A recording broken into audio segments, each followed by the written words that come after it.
We're talking about what makes a wine list a good wine list, in this humble man's opinion.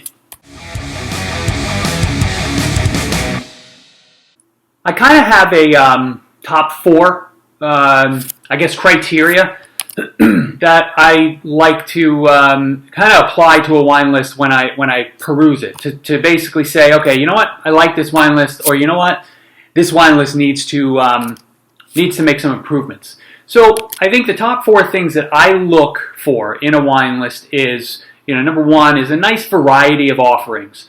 Right, you want to have a bunch of different grapes, maybe a bunch of different regions, depending on the type of restaurant that people can choose from. This way, you're not pigeonholing people into, just big oaky Cabernets or something like that.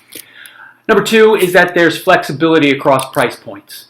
I think I always like to think of things in sort of threes. Like you should have a low, medium, and a high price point if you're going to have a variety in prices.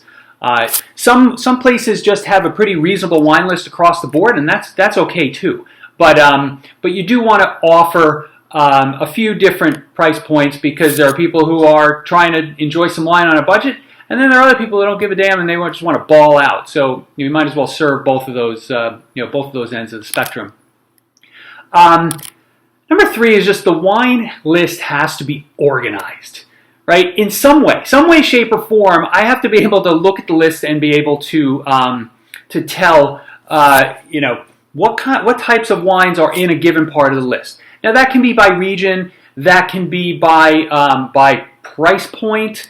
I tend to like when wine lists kind of arrange the wines by style. So maybe like light and fruity, medium-bodied, and big bold wines.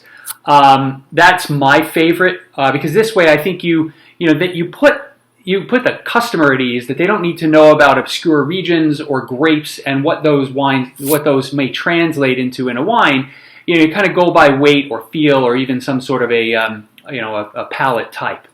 I saw a wine list recently that had amazing wines, right? But the way it was organized, it was sort of like, well, here's what I like now. Here's some stuff I always drink. Here's some more stuff I always drink.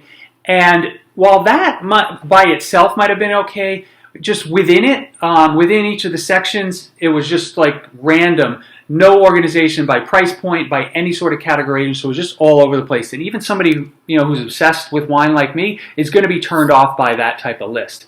Now, of course, you can go with one of my top wine moves is just basically say, hey, listen to your sommelier or your server.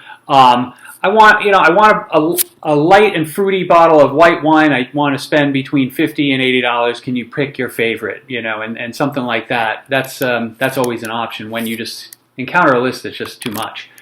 I think the last thing, which can get overlooked by restaurants, I think a lot of restaurants get this wrong, is that the wine that you're offering on a wine list should make sense with the cuisine of the restaurant. I'm not saying that you have to be too focused. So I'm not saying like an Italian restaurant can't have some California wines. A Spanish restaurant can't have some Italian wines and so forth.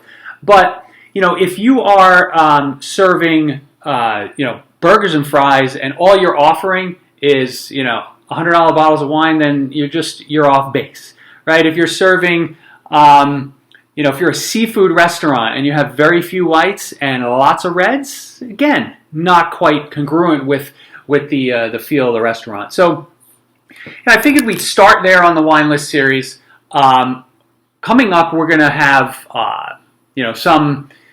I guess I'll have a session on again my favorite wine list moves. So if you don't know, if you're just stuck and you don't know which way to turn, what do you do?